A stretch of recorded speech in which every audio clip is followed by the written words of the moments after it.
I was absolutely fucked. Got an iPhone at 11 years old, spent 12 years unbelievably addicted to an iPhone. Turn the Wi-Fi off on your computer and turn it off on your phone and put your phone on airplane mode and just separate from it. We have to consider a life where we're just not connected to the internet all the time. You get this huge dopamine spike and then a crash. The next day, you'll, for example, try and experience joy from life, from your work and your relationships and your conversations and your food. And because the porn took you so high and crashed you out, everything just feels a little bit shitter. Hey guys, and welcome back to Getting There, the podcast, where we are bringing on guests to talk about some of the most important issues we are facing as a society.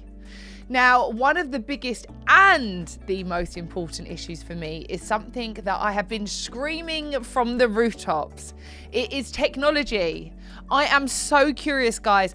What is it doing to our brains? What is it doing to our relationships? And what is it doing to our communities? Now, I don't know all of the answers, so this is why I'm bringing on someone who does. So without any further ado, it's neuroscientist Mr. TJ Power. Well, let's get to it, TJ. You called yourself a phone addict, right?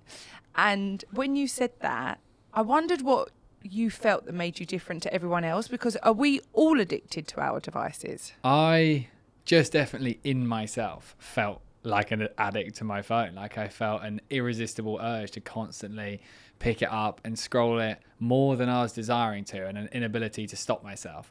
And I think if that's the case for others, like if you feel like an inability to get it out of your hand and have a rest from it, then yeah, I would say you're probably quite addicted too. And is there a certain amount of hours that you would say then, like, oh God, you're addicted, like you're on that an awful lot? Because there are some people that might be like, well, I'm doing emails, like, I'm doing something, I'm actually being productive. And where's the fine line of being addicted to tech and being able to carry out your work? I think it's so important to use iPads and computers for their capacity to work in general. I don't think we should do loads of our email and stuff on our phones, because phones just have a much more addictive nature because of how quickly you can change between what is stimulating your brain.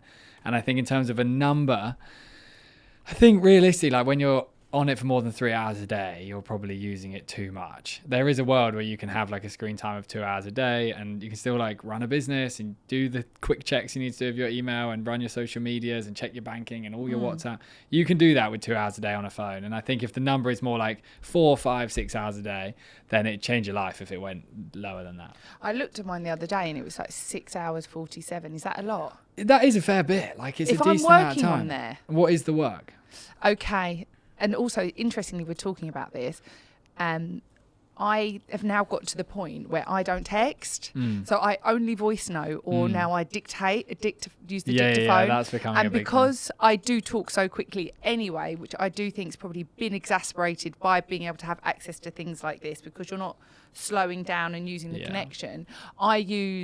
They kill me here all the time. Loads of voice notes. I use dictation. It's annoying. And they actually get to the point where they're like, stop fucking writing voice notes. but my brain genuinely is like, I'm too busy. I can't write that. I need to do it while I'm not driving, but you know what I mean? Yeah. Walking, like I feel that I'm trying to do all of these things, but predominantly on the phone. So aside from this, I run a charity.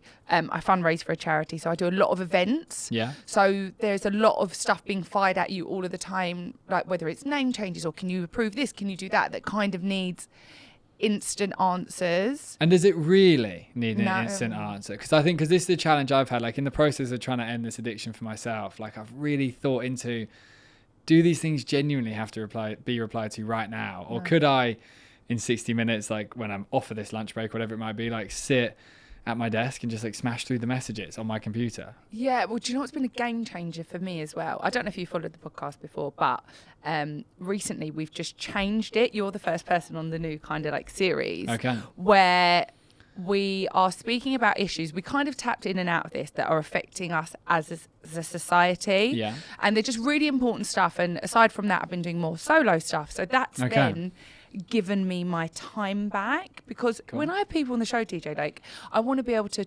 research them, have, educated conversations around it. I don't want to get here and wing it. So a lot of my time would go out into like listening to podcasts, understanding people. But it was getting to the point where I was like, this isn't fun, because so much time and energy is going into other people, along with the charity. I have a 4-year-old son as well, so I leave here, I do the school run. So in the last 4 weeks, I would say things have really shifted. So as a rule of thumb, apart from today, I don't film on Mondays. Okay. So that is my day to sit at the computer. Yeah. And actually reply to people. Cool. Okay. And I said to my boyfriend last week, I was like, whoa, I feel like a different person. Nice. Like, it didn't feel as chaotic. And that is the feeling we need to try and strive to experience more. Like, our brains are busy and fast, and that's so rooted in the constant stimulation from the phone. And if you can set up a life where there's just more breaks without it, it's not to like get rid of it, it's so useful. Like, my whole life is built because of technology and social media and the internet, but it's just I need rest from it at the same time, so that my brain can work well for a long time and actually experience like the joy and calmness that our brains are designed to experience. But I had Dr. Sanjeev, I know we spoke about it in the other room, who came on, and he was talking about a lot of the gaming apps and social apps actually use the same psychological techniques as they do in the gambling machines in Vegas. So they are addicted to keep us hooked. So for me, I feel like there's a level of corruption that comes with that, and you're kind of in this battle with them. But from the research that you've done, do you believe that there's a certain level of corruption that is basically brainwashing us to be addicted? There's definitely like a huge amount of motive to have you look at a screen for lots of time. Like, it's a unbelievable business model. One of the best business models ever has been this marketing model on our phone screens. And I've spent like a lot of my career like wondering, like, should I try and pursue that path, like the legal legislation government path, to try and get the phones out the kids' hands and all that kind of stuff. Like, I've really considered that, but I think when you try and fight like a capitalism regime, like, it's going to be hard to try and beat it in some way and stop tech usage from that point of view. So I've just like decided, even if my phone is completely designed to hack my brain chemistry, like, it's only going to be up to me as to whether I get addicted to it. And I think despite how smart it is, humans are still smart enough to beat it and not be addicted to it. You and I are fully formed adults. Yeah, what about the children that are 7, 8, 9 being handed devices? I just like, and it's so tricky for parents this, and I'm about to be a parent, so I'm going to find out my new experience as to how hard this is, but I just don't think they should have them. Like, I think it's almost worse than if you're like giving your kid like alcohol. I think it's like, we wouldn't just like pour a little vodka Coke for our 9-year-old kid,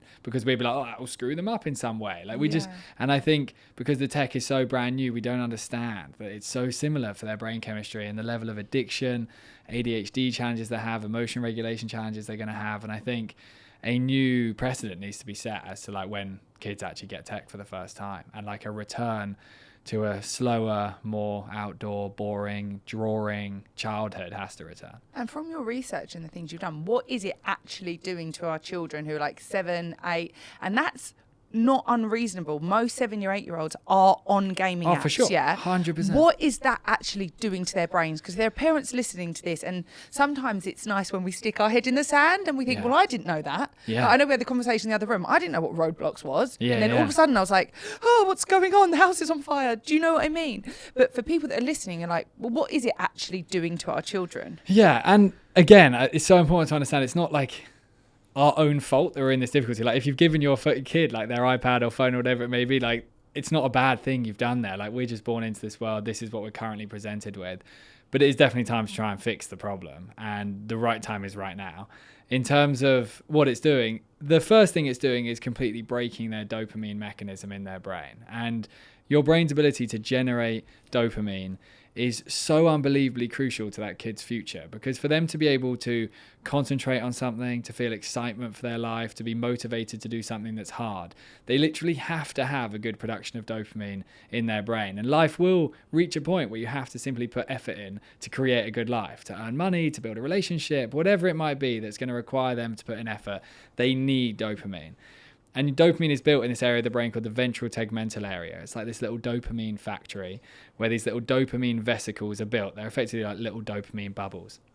And your brain needs to be naturally generating them frequently through effort. So say, for example, a kid cleans their bedroom, or they go and play a football match. Like, they're generating what's called dopamine vesicles within their brain. They're building up this store so that when they have to do something that's hard or something that requires concentration, they can.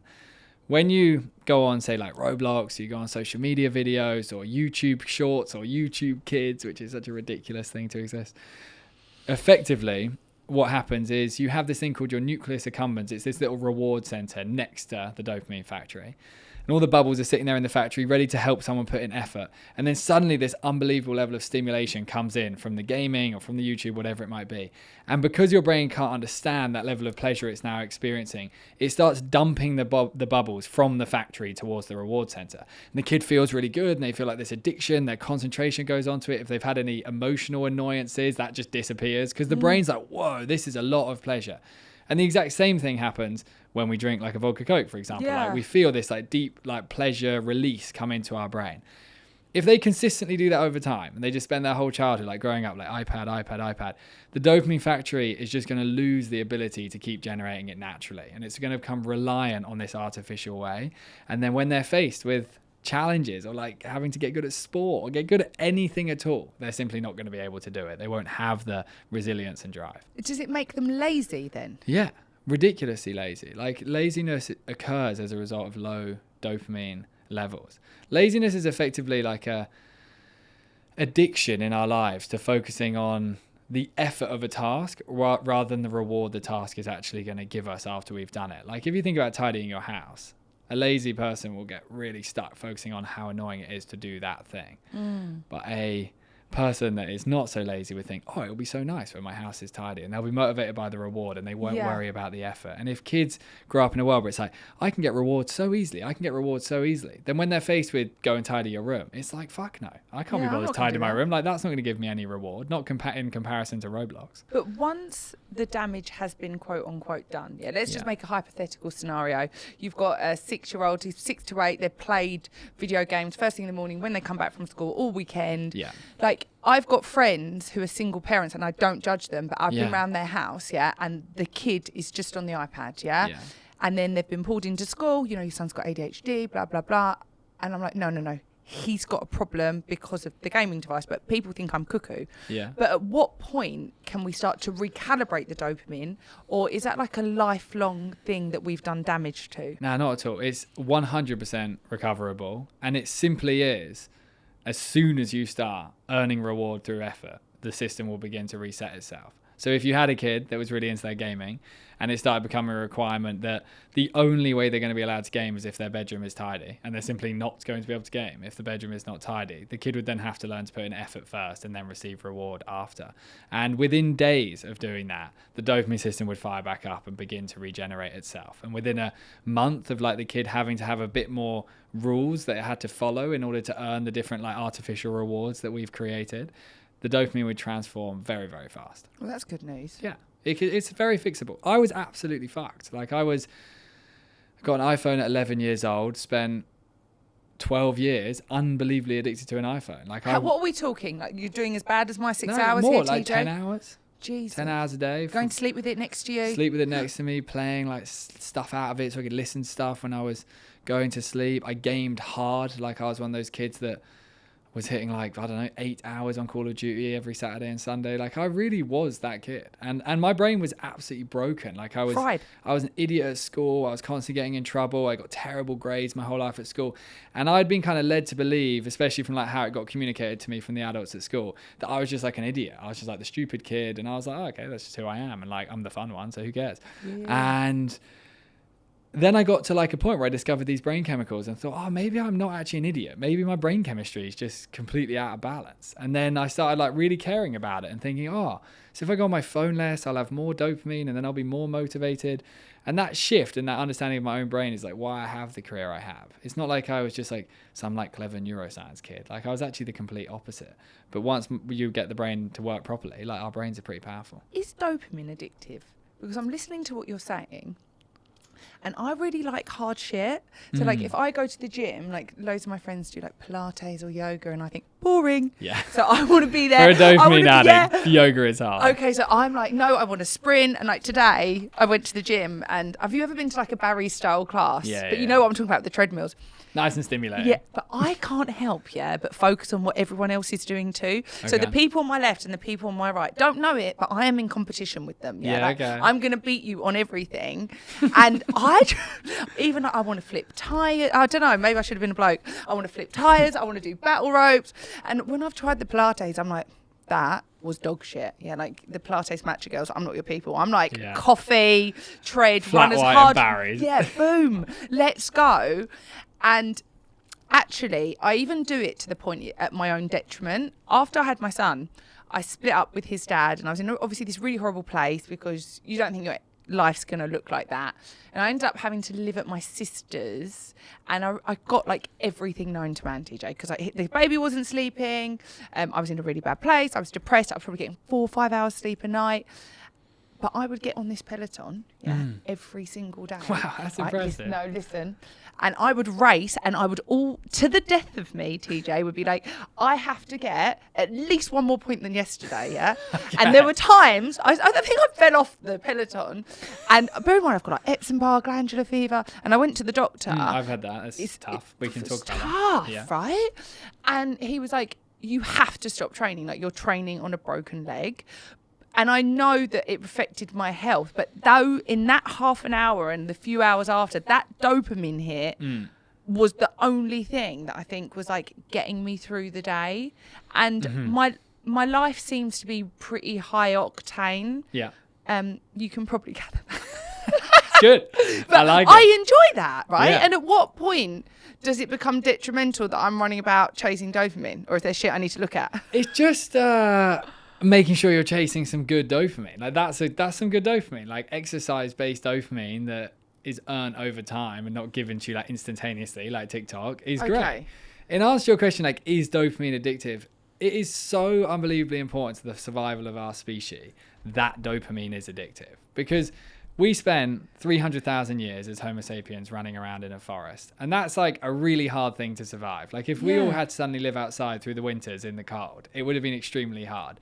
The only places we would have got dopamine from would have been finding meat, finding fruit, starting a fire. Like that moment that fire lit in the winter would have been monumental levels of dopamine. Could you imagine? It was like going to a rave. You'd be like, oh my God, we've got a fire. Like we're not going to die tonight. Like that would be a great feeling. And there would have been certain people within the tribe that had slightly more dopamine addicted brains and would have been more motivated towards the fires and the hunting and the building the shelters. Like it was very important for our survival that a percentage of the group would have been like insatiably so that's me chase. And I'm gonna go run after the deer. You would have been a great hunter-gatherer. Like and the ADHD brain that we have in the modern world, which is like a dopamine pursuit brain, are the sort of brains that have literally brought humanity to where we are. Like the hardest times humanity would have faced, it would have been the ADHD brains that actually helped us survive them, because they would have had a level of motivation far beyond what like a neurotypical individual would have. But obviously in the modern world, rather than only like chasing dopamine through say a Barry's class or a Peloton,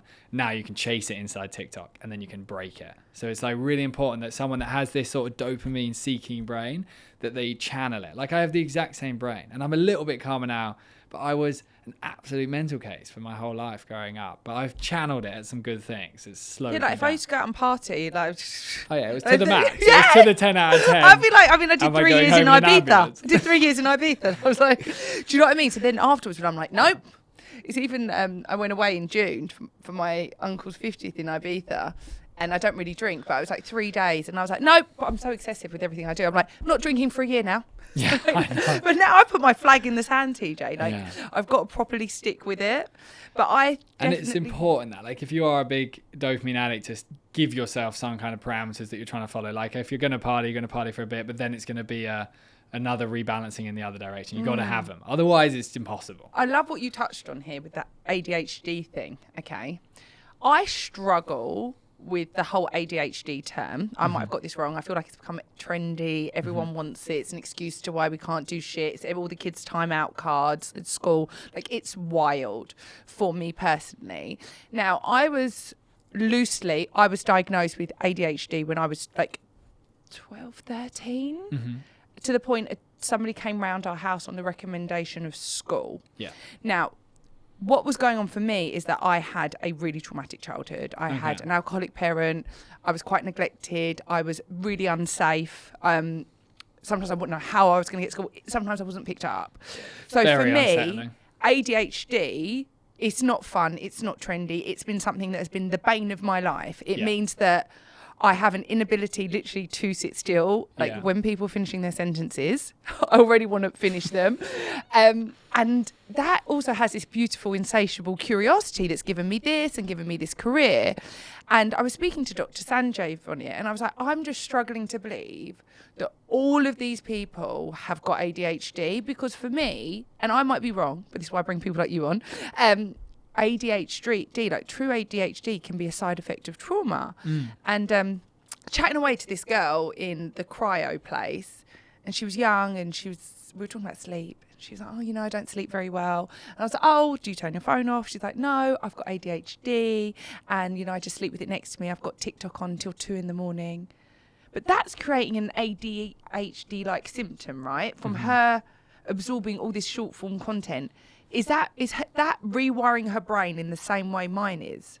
How does that work? Question. Because we've got to decipher what's been programmed through the phones and what is a generic innate trauma response. But it seems like I used to think that these people were bullshit, but the symptoms are the same, where we're walking around unable to focus or stay still or stay grounded or stay committed. Like, how many tabs have we all got open on our Safari, on our Netflix, on our... Do you know the amount of times, TJ, I pick up the phone and I think, no, what was I going to do? Like, I'm now convinced. And then you get lost in the dopamine. So I'm now convinced that, touch this wrong, guys, that there might be something wrong with my brain. So I'm going to get a brain scan. I'm like, I swear, I pick something up and I forget it. But I don't think I'm the only person that feels like this. And just speaking to that young girl, she's like, she was so chilled. She wasn't like talking to me. And she's telling me she's got ADHD. And I was thinking, no, I don't think you do. So there's a few elements. There is a nervous system element to ADHD. Like, if a nervous system is really sympathetic dominant and it's in the sort of like stressed, fearful state, that could begin to develop some of the symptoms of ADHD. So you, when you were young, like, experienced that unsettling nature of your like family home and stuff like that. That could have began to spark like a brain that had like some fear response within it, some nerves, and that could have exacerbated your ADHD. You also might have been born with ADHD, and you can be born with ADHD purely genetically. You could have slightly lower dopamine production within your brain, and that's why... Is that why I chase it so much? Yeah, because it feels really good when you experience it. Like, if you imagine like someone's dopamine level is here for like a neurotypical individual, and then they like scroll TikTok and it goes up to here, it's like, oh, that'll feel pretty good. But if yours started here and then it still rose to there, like the difference is greater for an individual that's dopamine started lower. So the alcohol and the phone and the porn and the sugar, like everything is like, wow, that feels I like really feeling good. like I'm going to faint sometimes when I come out of the gym. I'm like, that's fun.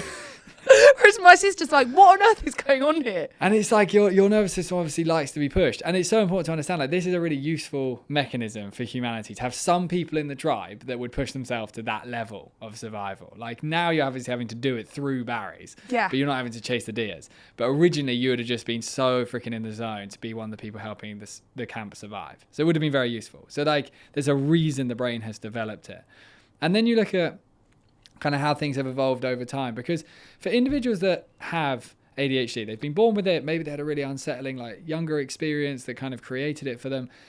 It is a real thing, and it's a really hard thing, like as you've described. Like, it's not to reduce down the individuals that have navigated ADHD all their life, because I think sometimes when people say, oh, now it's a trend to get it, it's hard for the people that have actually always had it. Like, I've had OCD my whole life, and if suddenly OCD became the big thing, then I'd find like, you guys might not have OCD, you might have like a new modern thing. Like, I've genuinely had it for 30 years or whatever it might be.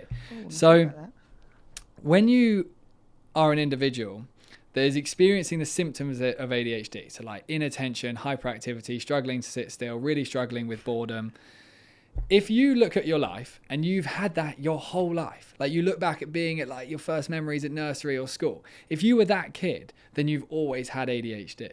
But if you're an individual that suddenly, maybe since COVID, since the phone addiction really set in, if suddenly you are like, oh, I can't really focus, and I've got behavioural inattention, I'm really hyperactive and I can't sit still, but it's a new thing, then you're developing more of a dopamine dysregulation, behavioural inattention symptom set. rather than you having ADHD your whole life. And it's really important for people to find that distinction.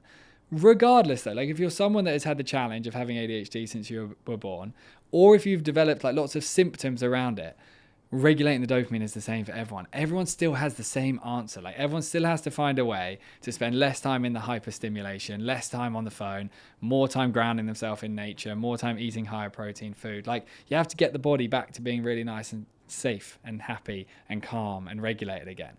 And if we just stay in this perpetual like, oh, I'm going to stim myself with TikTok to try and ease my symptoms, it's actually just worsening the symptoms. Like, it's only going to get more and more severe. What about if I'm stimming myself through the gym? That's my question. Does it get too excessive then if you're constantly in this high octane state? Well, I think this is where like we're beginning to kind of turn the gym into a slightly more artificial thing, like with the lights and the intensity of the sound. Yes. So then there is an element, like obviously scientific research used to have much more time to catch up with the reality of the world, whereas now the world is changing so fast. So there's not a study, for example, on what would happen in Barry's class or someone's dopamine level in comparison to a different class.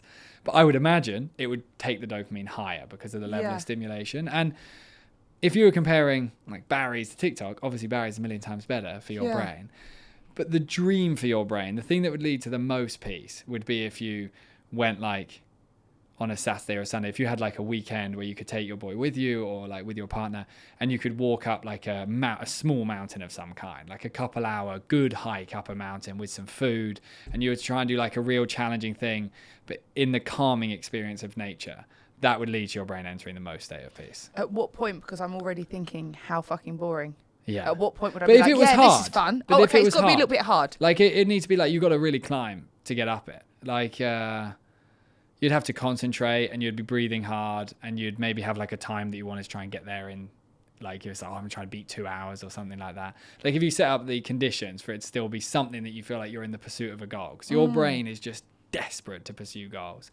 And that sort of environment, being out in the nature with the sunlight, with the air, that would really regulate your whole brain chemistry. Whereas the Barry's is a little bit more like a dopamine regulation. I watched this thing the other day. Do you follow Johan Harry? Yes. I love him. Yeah, he's got some cool ideas. He's so cool. But he was talking about flow states the other day, and it really resonated with me. And he was saying, because, you know, some people are like, yeah, you just got to get in flow. And then they like bypass the bit of how you get in flow. But he went away and he did research on what actually gets you really present and in a flow state. And he went on to say doing one singular thing, right? Because how many of us are all trying to do two things at once? And exactly what you said there, having a goal that meant it was a little bit out of your comfort zone. For example, doing it in a time and something that was meaningful for you, like exercise. And it reframed a lot of the things that I started to do as well. And some of that felt a lot calmer as well. Like I started to write more because I wanted to write, but I also wanted to get something done within a certain time frame. And I felt like that was medicine to the brain. Yeah, flow state is magic. Like flow state is so good for our dopamine system. It's where our brains live when we're kids. Like when we were kids, for example, and you were running around outside or building a fort in nature or just chasing your friends or playing some like fake gun game, but you were outside, insanely present, like physically pushing your bodies, laser focused. Our brain loved that state. And it's a state that obviously gets less now because of the distractibility of the modern world. And for our ancestors, the whole of life was just a giant flow state, basically. From the moment you woke up, it was like, okay, I've got to make this fire. So then you've got to really focus on that for a period of time.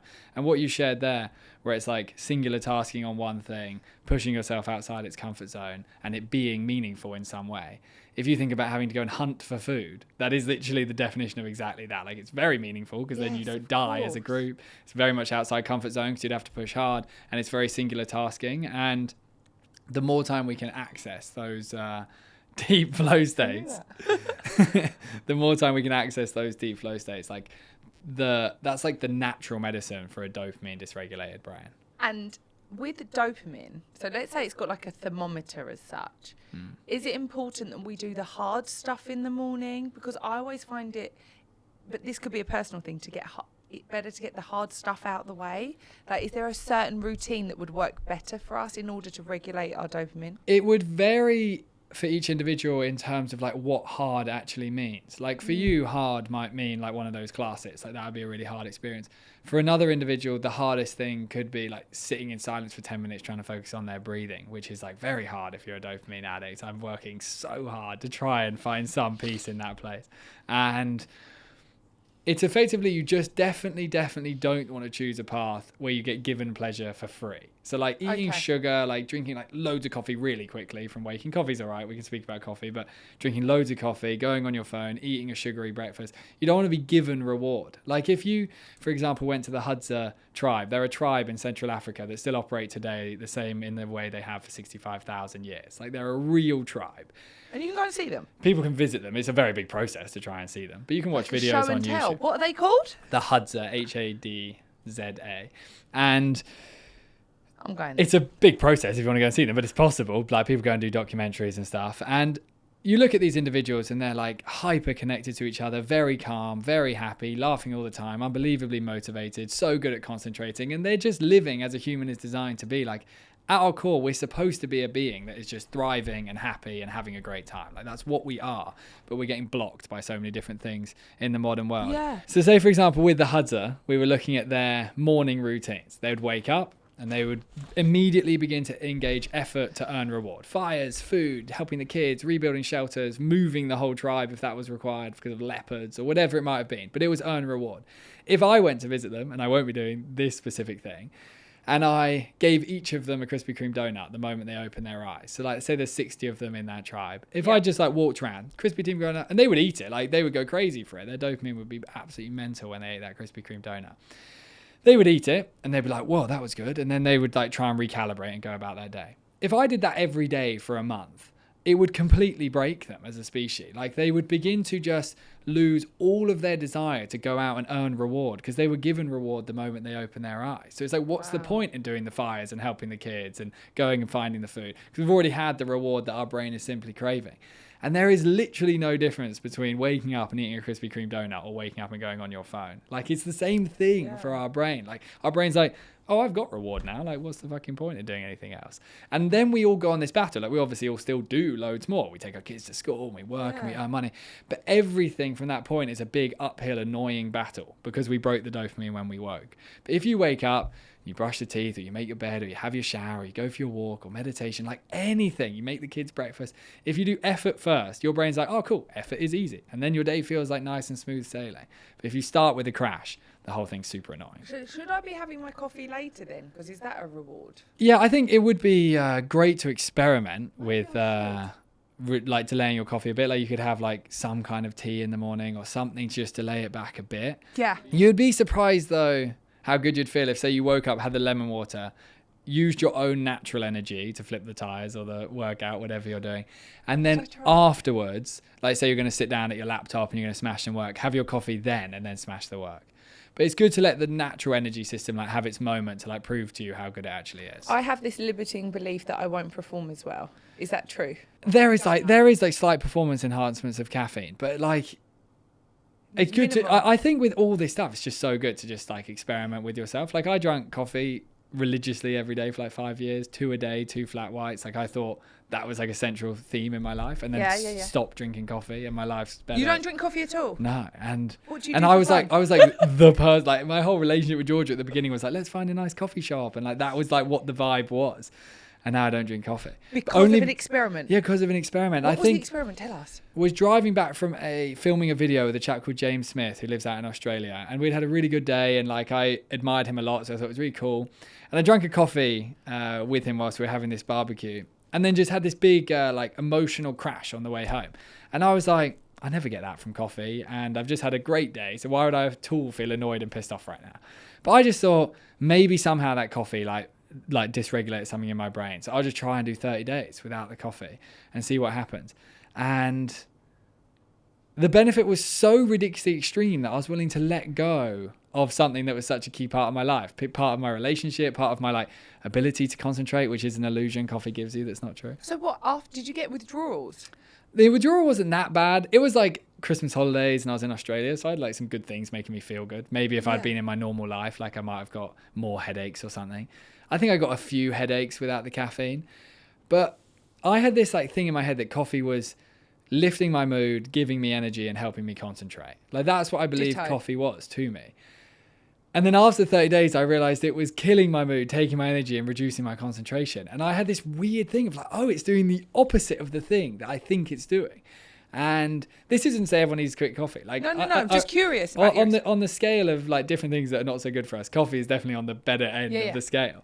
But I think it's so important in this like weird artificial modern world we're in, just to like be super open-minded, just like running experiments with yourself and then discovering for yourself like, oh shit, my life's better without this thing. At what point in that experiment did your mind shift? Within like 10 days, I was noticing my mood was just a bit less up and down. And I'd never considered that coffee was impacting my mood. Like, I know people talk about crashes from coffee. I didn't have that. So I was like, no, I don't get crashes from coffee. That's not a thing I experience. And I just thought, wow, my brain's feeling nice and like steady and my mood's quite good. And then I just thought, I'll continue. And then there was a time, maybe around 30 days, where I ordered a decaf flat white in a coffee shop and they just gave me a flat white. And I really felt the flat white. I was like, fuck, this is definitely not decaf, that's for sure. And like, I felt that exhilaration initially of the coffee. And because like I'd had 30 days losing my tolerance to the feeling, I really felt it and it felt good. And then I felt like the real effects of a coffee, what it was doing to me. And I was like, shit, is that what it actually feels like? The way it speeds your nervous system up is absolutely crazy once you take some time without it. Yeah. But obviously when I was having it, like previously, just before this podcast, I would have nailed a flat white. I would have been like, I need it to get me energized and concentrate and so on. Interesting. What does coffee do from a neuroscience point of view? It does activate your dopamine system. It actually increases like, when those bubbles are generating themselves, it increases the availability of those bubbles, like how much they can be used. And say, for example, like someone was trying to do an Ironman, it would actually be an extremely useful resource. Like caffeine would be very useful because your brain is looking for motivation and the caffeine is helping your brain find extra dopamine vesicles for motivation. So like there's an element where coffee could be really good. And if you don't have any difficulty with your energy, mood or concentration, then you're probably cruising along. But if there is real blockers in those three things. I should try it. Do I need to do 30 days though? I think 10? The first few days you'll be like, fuck, I need that coffee. Yeah. And then you'll be like, oh, this is a bad idea. Because that's typically how withdrawal works. Yeah. But I think if you do 10 days, you might be surprised. You might just like, there's this, I thought as a dopamine addict my whole life that life was about feeling as stimulated and pleasured as possible, effectively, from whatever means it was, to like whether it was work success or whether it was like artificial like drugs or happiness or alcohol or smoking, or I thought that was the goal of life. And there is this place where you just like your body slows down and it feels so much nicer than what I spent the last 25 years chasing. Like your body feeling calm and peaceful is really, really good. Like I think we're really misunderstanding that that's actually should be a big priority. And what about, you've done loads of experiments actually, to be fair. What are the most important ones you think? The best experiment I've ever done was with my partner, and we called it meals, bedroom, bathroom. Okay. And we just had to set out a process with ourselves whereby we couldn't look at a screen when we're eating meals, when we're in the bedroom or when we're in the bathroom. And that might sound like, oh yeah, pretty easy. It's really not easy to do that. Like we had got used to kind of like taking an iPad with us to bed. So like whenever we were like in bed, we just like kind of watch YouTube or Netflix or whatever. So we had to try and like ditch that and just like get into bed and just lie there and do nothing, which when you haven't done that for a bit suddenly feels weird. I'd always take my phone to the bathroom with me. It just became like a rhythm that I'd always do. And then meals, I'd got into a habit of like just like eating and scrolling my phone or eating with YouTube on or putting the TV on to eat dinner. And if you run that as an experiment with yourself for 7 days, meals, bedroom, bathroom, and if you have like a partner that you live with or a friend you live with or a friend you can text and try and get them to do it, meals, bedroom, bathroom, and all day you just say to yourself, meals, bedroom, bathroom, I can't look at screens, meals, bedroom, bathroom. Yeah. And you feel really good. Like this is like people need to discover how good you feel with less time on the tech, because then you're motivated to do it. But otherwise you might just think, well, that's not really doing anything. I feel fine. Like life's all right, a bit up and down, but who cares? But then you come off it and you're like, fuck, I feel really good. Like I feel really happy. And that's a nice feeling. And then you're really motivated for it, to the point where on the weekend we did 4 days without any internet connection. Have you implemented that now in your whole life, the two of you? That's a general rule. Yeah, so now bathrooms. Yeah, meals, bedroom, bathrooms now a rule. Having our phones on black and white is now a rule, which is like game changing. I feel like we need to talk about Georgia, because I feel like you met, I don't know much about it. I remember seeing on Instagram, you met her in Australia, or she was living in Australia. Yeah. But when you connected, did you have time away from your phones and really get to know each other then? Yeah, we effectively did experiment? that. Am I making this up? No, that's a good memory. We met on Instagram and... What happened? You just slid into her DMs. Just tell us. She had shared a couple of my posts to her story, which she apparently didn't even know I was a real account. She thought I was just like an education account. That's her story. But she was sharing my stuff to her story. And I said, thank you. And then I clicked on her profile and thought, she's hot. I can marry you, basically. Dopamine. Initial thought. And said, like, oh, you've got a nice page or whatever. I said something really light. And... then we started talking a bit. I had no idea whether she'd be interested in me, so I actually asked her if she would like to have a Zoom to talk about gut health for my new book, because I thought she might not turn down that opportunity, like in case she's like started seeing someone, like I need to get them out the picture. So we'll start with a Zoom about work. Did a Zoom, like realised, like I was thinking, like if she will marry me, I'll definitely try. Yeah, I'll just do it now. That was the goal, and then flew to Australia like 6 weeks later for a date, which was a ridiculous risk at the time. I had like a 6-day gap in my calendar, so I only had like a very short period of time with the 2-day flights each side. And the jet lag. And well, jet lag might be a myth as well. We can go on to jet lag. Okay, come on then. There's an I hope you guys haven't got dinner plans. We've got so much to talk about. Jet lag's interesting. But then when we got there, we went to one of these cabins and we turned off our phones and just like hung out super present for a few days so that we could get like the real most of that experience together. But no one does that anymore, TJ. Yeah, but I just That's so exciting. It was exciting. And I knew if we didn't, like I'd be constantly thinking about work and Instagram and email and like, should I take a picture of this moment so I can share it on my Instagram, whatever it might be. And it was so nice just like be free of all of that for a period of time. That's true intimacy. Really intimate. And I knew we were going to have to try and like fall in love in a very short period of time to then, because I knew I was going to have to go back to England, and then we got to try and make a relationship work where we live as far apart as humans can. Yeah. And it really worked. Like maybe even with the tech we would have fallen in love, but like it just like really made us enjoy that experience. And then literally just a few hours ago we turned on our phones after 4 hours in a cabin doing the exact same thing. And this weekend, like for our relationship, it like gave us this big return to that, which was about 15 months ago. We had that experience in that cabin, and then we just like had this experience just this last weekend where we felt so good and so connected and so not stressed out. And I just run my life like a little bit fast and stressy, and I just felt so freaking good. What I'm hearing you say is like just being so intimate, like truly connected, because I think we live in an age where we think we're connected, but we're not really connected. Like even if you go meet teenagers, like they don't even look you in the eye these days. Yeah, it's tough. We're so distorted from what it means to be truly connected to an individual. Like I've got friends that are on dating apps that they'll go on a date and they won't actually give it the moment. They'll just be like, oh no, he was rubbish, or we'll scroll really quickly, we'll flippantly make decisions. And I don't think we're living in a time where we really get to know each other. Like years ago, you had to court and then you got married. Like you had to really get to know somebody, decide if they were for you, ask their dad, there was no living with each other, court, and then get married. I know, and that arguably was a better way. Like I know so many people that are great catches that are in their 30s and that are single, and that's unusual because like they're really lovely people, they work great, they look great, and they're healthy, and like they're just like in a great position to meet someone, and yet they can't seem to meet people. And I think we've broken the algorithm. Friends like this. Why is it? No, why are they all not meeting each other? It's so weird. Maybe we should start the next Tinder with like. Honestly, we need like a real redo of how this dating scene works. But also, not the dating scene, okay? I'm going to throw something else out there. I don't think I think it's really difficult in this really noisy era to know who you are, not who you should be. Like, even when you follow these people online, like, you should be getting up at 5, you should be doing 4-minute ice bath, you should be doing this, you should be doing that, we should be married by 30, you should have 2 children in a beautiful white picket fence in a suburb. That we get conditioned by the world in what we think life should look like, rather than what it should feel like. Yeah, and that's accurate. when you end up on these dating apps. You're like, well, he doesn't look like he's fitting the box. Yeah. Like, I probably wouldn't pick my boyfriend on a dating app. I knew him from like 12 years ago. I wouldn't have got Georgia on a dating app. Interesting. Why? I think the too far. way in which the appearance-based system would work on that platform, I wouldn't have been able to be good looking enough for her. And it's not that I'm trying to put myself down, but I just think she would have had real 10 out of 10 men like on that feed, and I wouldn't have been able to compete just on that one thing. She'll say, oh no. Yeah, I don't think that's true.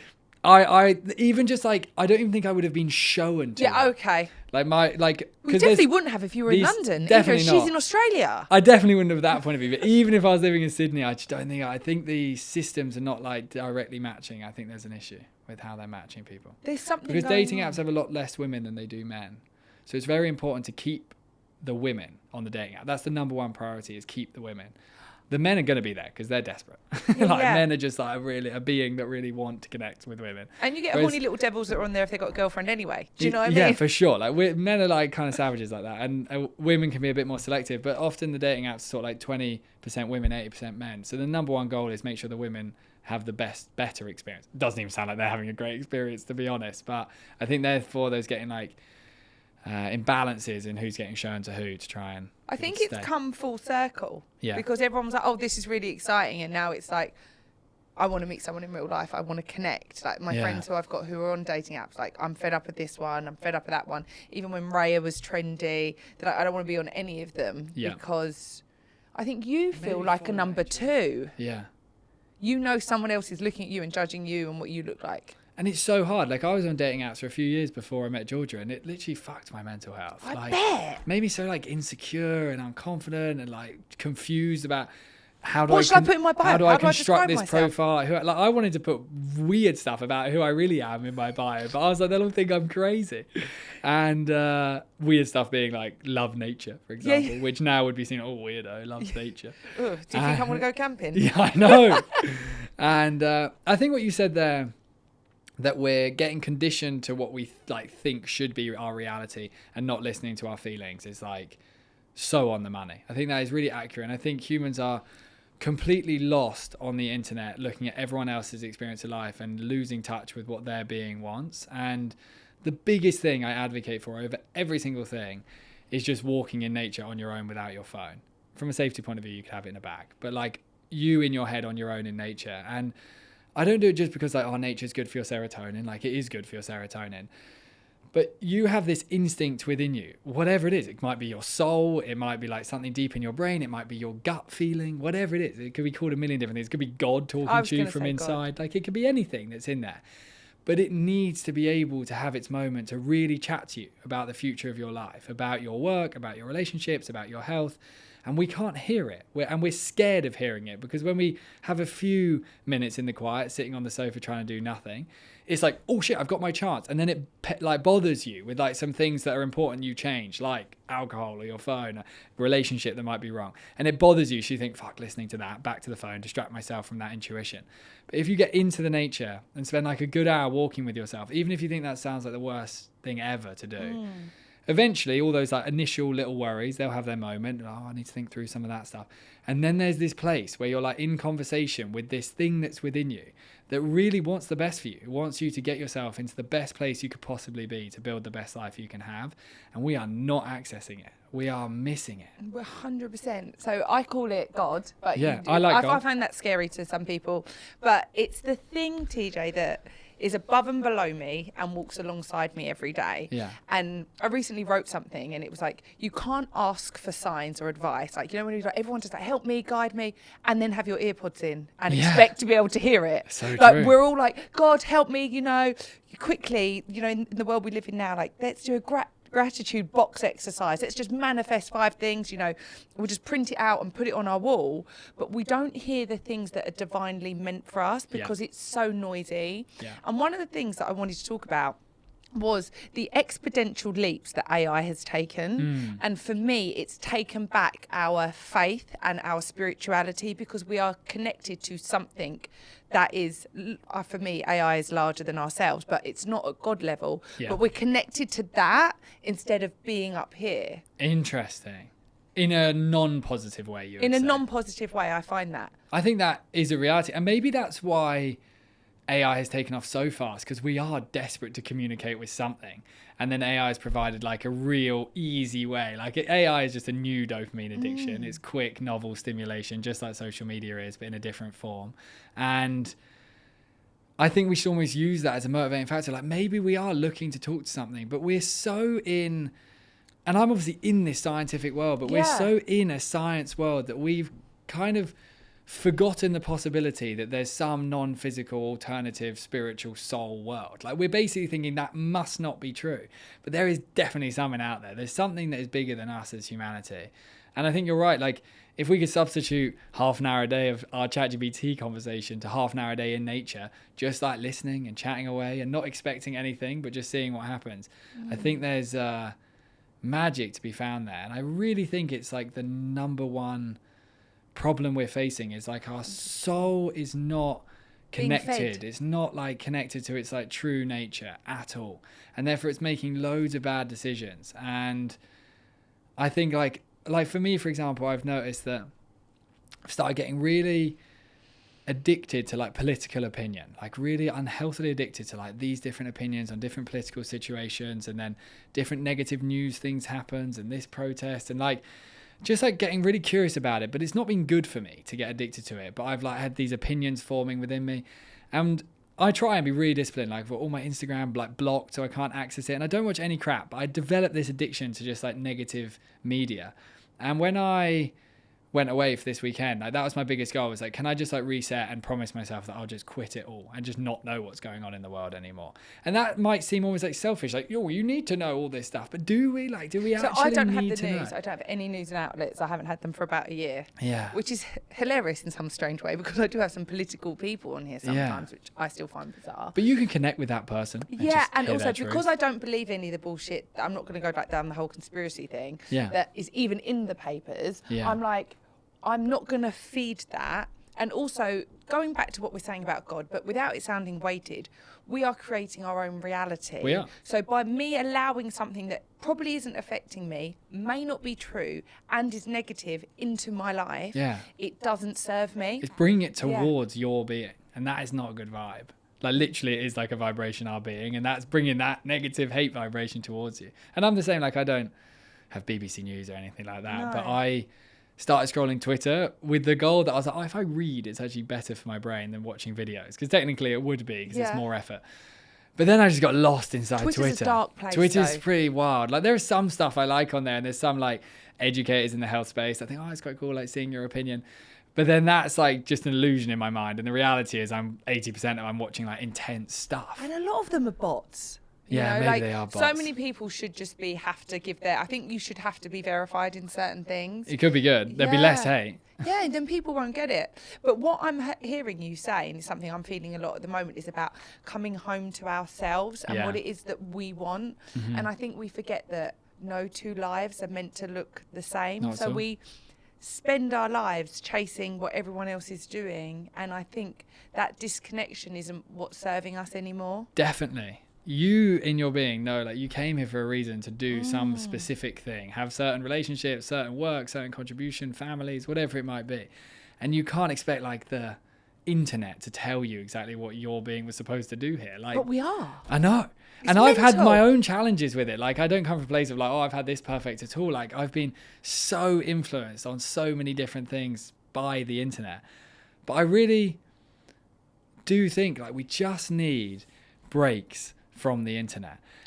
That's it. Like, it's not breaks from technology necessarily. Technology on its own actually is quite irrelevant in terms of what it would do to us, like a camera and like music and stuff like that. It's not the technology, it's the internet. Like, if kids could have like a phone that had a camera on, it wouldn't do any damage to them if they didn't have access to the internet. Henry has one, just a little play one. It's just a tiny screen and he pretends to take a picture. And like that would just like be a thing for them to play with and get good at and stuff like that. Whereas the internet is a place where I think, for example, I was thinking about this a lot on my trip away, because I was making fires on this in this cabin. Did it take you like 5 hours?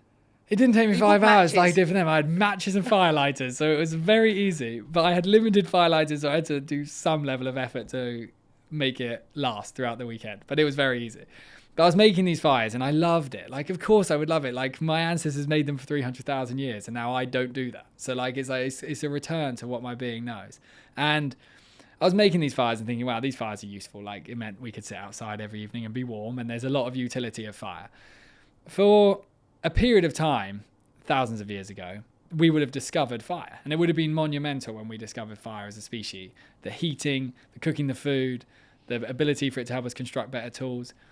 But when we discovered fire, I doubt we were like, oh, we've discovered fire, so now what we're going to do is sit by a fire 12 hours a day and do nothing else except engage with the fire. With the internet is a similar discovery to fire, unbelievable utility. But we are doing that. We're like, now we've discovered the internet, let's just be on it 12 hours a day, all day, every day, and do nothing else. But that's not a good future for us. We have to see it like fire, something we use as a utility a few hours a day, and then create a whole life outside of it. And I feel like no one is sharing that that's a future humanity needs to consider. We're just like, oh yeah, let's just all be connected all the time to everything. But that is not serving us. Like, we need to actually just like turn the Wi-Fi off on your computer and turn it off on your phone and put your phone on airplane mode and just separate from it and just like be in your own reality. Be human. Yeah. On like a Saturday morning or in your evenings after work or during your lunch breaks. Like, we have to consider a life where we're just not connected to the internet all the time. So we've got the internet, but now we've got this bastard called ChatGPT who's come along and fucked it up even more. Yeah. But sorry, Dad, if you're listening to this one. So I was anti, it is ChatGPT, but sometimes I say it wrong when my boyfriend laughs at me. Yeah. It is GPT. Yeah. Which for me, I was like, no, I'm not using that. I'm really literate, believe it or not. And I can read, write. And then someone showed me how to do one thing. And I was like, what do you mean? Yeah, I can do that. I was like, I don't care how well I can read and write. I'm going to use that again. And then slowly I've like helped it with me to write emails for work that have just, again, sped up everything. But for me, when I then sat down to write after using it for a little while, I felt like it is removing our ability to independently think and creatively think. Yeah. Now, I've got a niece, she's like 17 there, and some of them are in uni doing dissertations. I think they're a little bit older. And obviously all the schools are like, you know, you'll be disqualified if you use ChatGPT. There is no way that they actually know if it's using ChatGPT. You can tell it to make spelling mistakes. You can tell it to make it sound like you. If I was in school, TJ, and someone goes to me, right, you can read this book and you can spend 5 hours here, or you can spend 5 seconds on here. I know. Well, come on. Impossible. We all know what we're going to do. We all know what we're going to do. And actually, I had Coral Golding on here. Do you know Coral? Yeah, I love Coral. Yeah, She's got some really cool natural ideas. Yes. And she was saying, obviously we were talking about the schooling system a lot, and she was saying that, you know, with the evolution of ChatGPT and the internet, her opinion was that the schooling system wasn't as relevant because you can gather information. Mm-hmm. You know, we can get intelligent at a quicker level. But my counter opinion to her was like, I actually think it's dumbing us down, because then we're not doing the hard part of going and finding the work and finding the answers and being able to independently think ourselves. But from a neuroscientist point of view, surely we're not firing up as many neurons or whatever they are, and it must be dimming us down. Definitely. And I've had a similar journey with ChatGPT, like the amazement of it, the immense value it's brought to my life. It must have been like the fire, like, woo! Yeah, like AI is the next fire. We've had internet, and like AI is the next fire discovery, effectively. And I think it's going to have a monumental effect on our memory. People are already noticing blips in their memory. I think I've felt it as well. Like weird things. It's like, how do I not remember that person's name? And then I've been like, wow, something's weird with my memory. And it's made me really conscious, because it's like a sudden change since I've been using AI. And I think we underestimate like just how frequently our brain is having to recall information and training our memory center, our hippocampus. And if you just don't do that anymore, obviously the mechanism's going to tire faster. I mean, that's what dementia literally is. It's when it tires and then the memory system doesn't work anymore. And I think there's going to be that component, a memory component, also like a critical thinking component. Like if you just let it do all your critical thinking, then like how are you going to be someone that can think effectively? And you have to be able to think. Like when you're faced with big decisions, like I'll be faced with, do my kids go to school, for example? That'll be a big decision. That must be a conversation. Yeah, and me and Georgia are thinking about that a lot, like when we hit that time. It's very important I still have the ability to think in 7 years when that kid like might go to school or something like that. And if I pass all my thinking to AI, I'm just going to lose that mechanism within my brain. And I'm writing my second book at the moment, and there's immediately this like temptation. I could tell it the whole premise and say 80,000 words, go, and it would just do it, and it'd probably do a good job. But there's going to be like no deep like satisfaction if I do that. Like obviously there's going to be no satisfaction because I won't have written it, and I've really made an effort. Part of the book is actually about how I'm writing it myself, because I think most books are going to be AI. And I think we'll turn around and go written by a person. Yeah. Do you know what I mean? Like, oh my God, a person wrote that. And people love authenticity. There's something deep in our nature that like seeks authenticity, and Like, for example, if you were to try and buy one of those paintings like Mona Lisa or something, one of them is worth a lot. And if you made an exact perfect replica of it, it would be worth like £10, even though it was exactly the same. But it's because the authenticity has value to us. And I think in the world of AI, we're going to start to crave it more. I think there will be a human return. No, crave authenticity more. Okay, good. And crave people more. I think there's going to be like a balancing. Like that, the idea, the physics equation that everything has an equal and opposite reaction.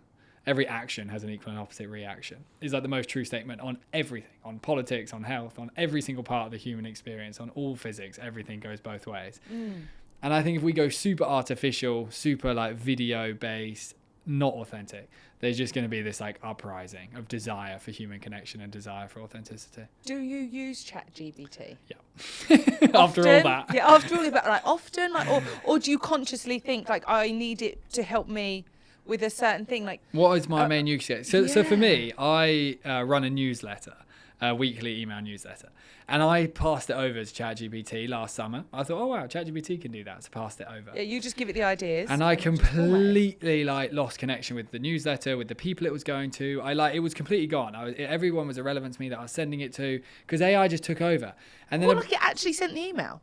No, but like with my team, like it was. I was just having so little involvement. And then about 3 months ago or something, I was like, I had a specific email I wanted to send, so I just sat down and wrote it. I think it was about us having a baby or something like that. I was like, I'll obviously write that one. Yeah. And I wrote it, and I got all this nice messages back on email, and I thought, that was nice. And then I realized, holy shit, I'm losing this opportunity to connect with people. So email, for example, was something I passed over, and now I've fully brought back to me. And now I love the task. And it was actually more annoying as a task when it was a 5-minute AI task than now it's like a 45-minute human task. And I like it more now, even though it was easier the other way. Because we crave effort as a species. There are certain times, when am I using AI now? Math stuff, accounting stuff, screenshotting a screen on Safari where I'm trying to figure something out, and I'll screenshot and say, how do I do this? And it will help me solve that. But I'm not using it to generate thought effectively. And I'm not using it to solve my problems. And I think that's important, that you can still solve your own problems and generate thought. But from a brain health point of view, because we are so stimulated and so noisy. I read something the other day. It was, in the Middle Ages, a person might be exposed to the same amount of data that we see in one day. Oh, God. In their entire life, maybe, yeah? We live in the noisiest time in human history. On average, the average person consumes 74 gigabytes of data a day. That is the equivalent of us watching 16 movies back to back. Our attention span has dropped to less than 8 seconds. So obviously our brain's done something for the attention span to drop. What's happened?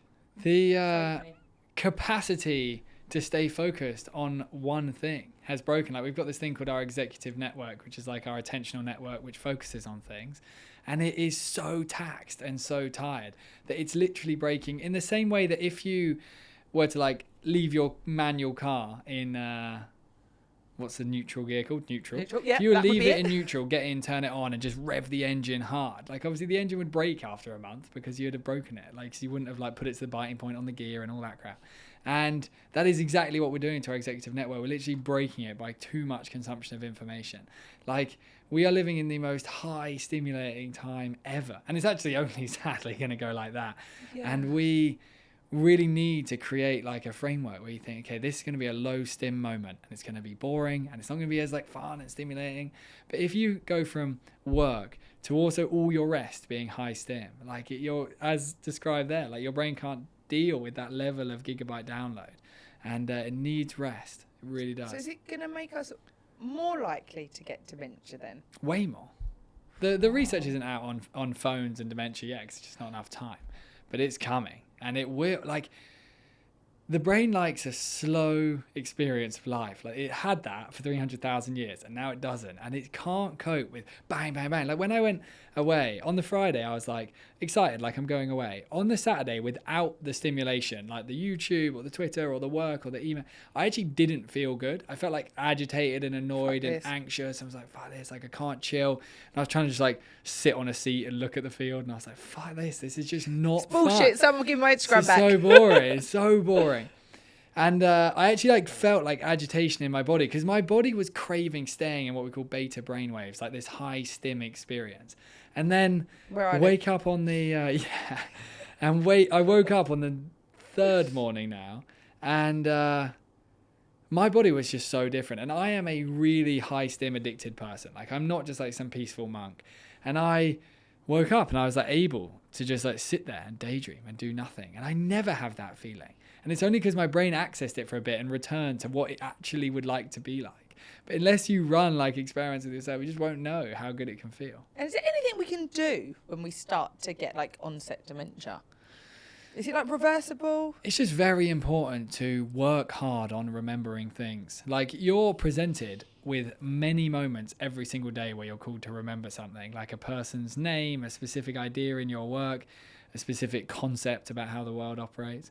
And it's so easy now to turn to Google, but now ChatGPT, and just immediately get rid of that. But you need to like rep the muscle, like how you rep muscles in the gym. Yeah, I can do that. And my grandpa, for example, he did really well. He got to like 95 years old, and his brain was just like really sharp all the way to the end. And then he just like suddenly died. But he was cruising along, had a really solid, healthy life and a healthy brain. That's great. And I remember when I'd ask him a question about like his childhood or something that happened when he was working, and he would go like, "Oh yeah, at that point I was working alongside this guy called Bruce.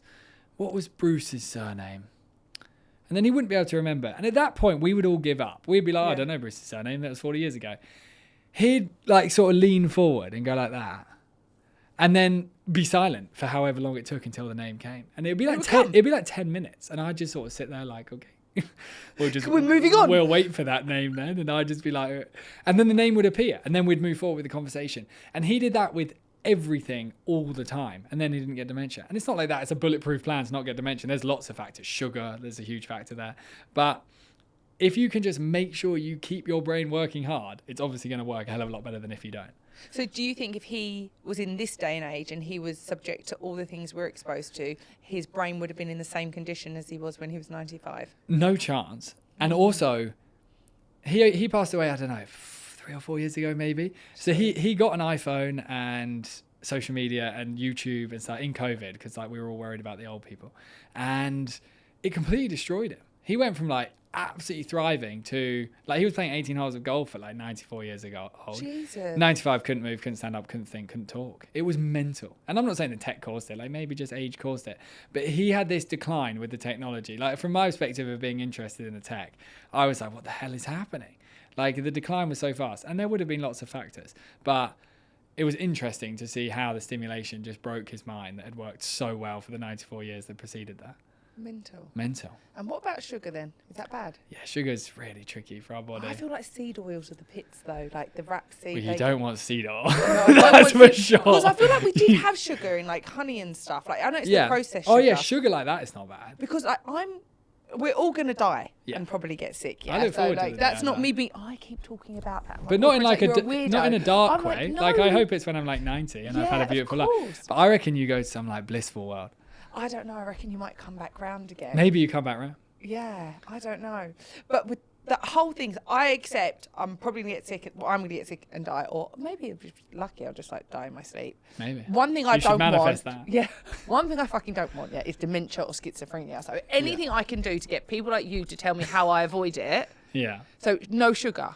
Limit sugar, or is it processed sugar? Yeah, just like the main framework would be just no ultra processed foods, so none of the artificial crap, all these ingredients that we just can't really say out loud, all those weird artificial words on the back of like Doritos, but also now on the back of like a nice healthy looking yogurt, because they're messing with us so much.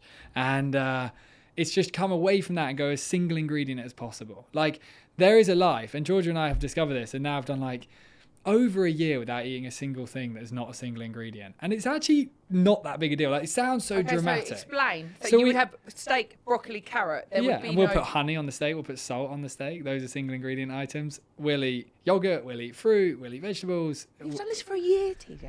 Yeah, and it's not It's from like, amazing. oh, it's been so much discipline and like really hard and scary. Like if you give your gut like the things it actually desires, then it just keeps saying, please give me more of that stuff. It only desires all the crap because it lives in there. What and the about bacteria like if you forms. could like no, you wouldn't have a healthy biscuit, would you? Because it's still multi-ingredient. And I wouldn't. Well, yeah, but there are some things that are multi-ingredient. There's a chocolate bar brand actually called Who that is like Obsessed with it, cashew nut butter. I have had that, so I have hazelnut. had something. So there's something I've had. So But that's often, or was it just like once? Nah, rarely. Like if we went to the cinema and I got it because it was like a crazy moment. Yeah, but you won't go and having the pick and mix like that.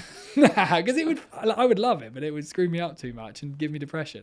I just thought I'm too vulnerable to my mind not feeling good, so I just try and get the stuff right. But the overstimulation of the sugar, like some people, and I'm aware that it's not yet considered hard research, are calling dementia type 3 diabetes like a sugar issue. And we'll come to discover as research evolves as to whether that's true. But we are a species that just doesn't want artificial stuff to happen to us. No. We're I have nature. a rule in my house. If you can't pronounce it, you don't eat it. Yeah, so that's if we pick perfect. up the packet and it's got a number on it, or it's like blah blah blah, or anything really more than 5 ingredients. Yeah, we that's don't a eat great it. rule. And I'm like, even There my are son's certain learning to read, exceptions. right? So I'm like, if mummy can't read that, you can't read that, we don't eat that. Yeah, And that that seems to be quite a good rule of thumb. And him learning that framework from young is so cool. And like, I hope for my kids to almost like walk around the supermarket and think like, oh, that's all the weird poison stuff. Like that's how they. Or you probably won't be walking around the supermarket, will you? Be going farmer's market. Yeah, true. We're gonna try and live. We're gonna try and do like an off-grid life with That'd the be kids. We're gonna amazing. see if it's possible. It might be way more difficult than. Well, I another realise. thing I wanted to talk to you about, because people think I'm batshit crazy, but there's nothing new there. Yeah. About the EMF and the radiation that's coming out of everything. So for ages, and I remember my granddad being like, fuck that shit, it's all dangerous, they're putting stuff in the air, and everyone was like, oh, he's a crazy old man. But I genuinely, and obviously I live in London, so it's super built up. Like if you go on the Wi-Fi, they've always got like 5 to 10 to pick from, like this, that you could like join. And for me, anything that's great and that fast comes at a cost. And the rise in childhood cancers, in brain cancers, is absolutely wild. I did an episode on it. I can't remember the exact That's figure. I'll sad, get it isn't pulled up. Especially post 2020, because what was happening in 2020, the kids were stuck with their headphones on all day, Wow, wireless, that's heartbreaking. Bluetooth.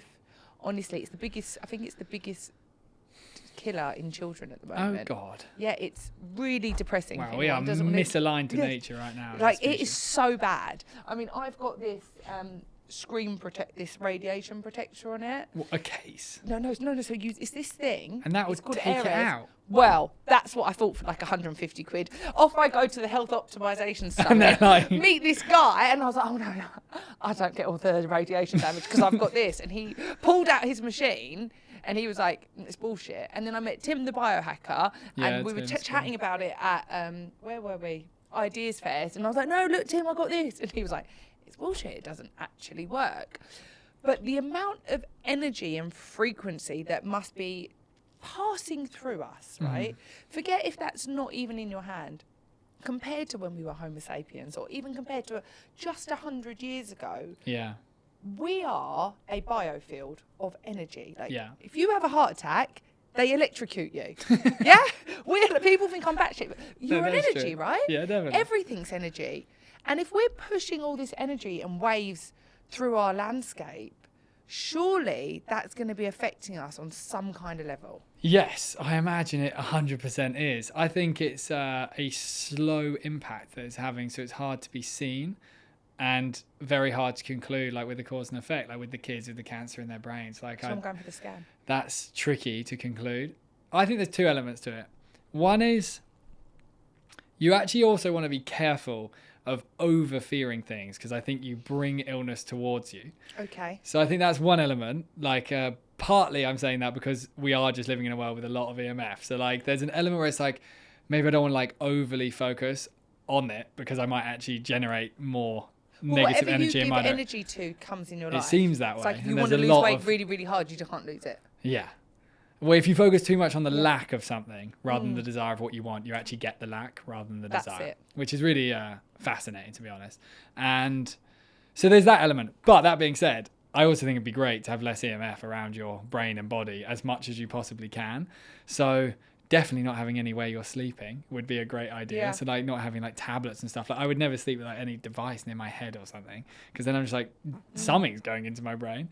And all the more reason effectively to just spend time in the nature, because the nature is like the most regulating thing possible. Like when you put your bare feet on the grass, you literally have this electronic transfer that takes place between your brain and body and settles it all in your vibration. Your body's like, oh, cool. Because we have a positive electronic charge as a being, and then the earth has a negative electronic charge, and they neutralize each other, like the physics at school, the electronic transfer.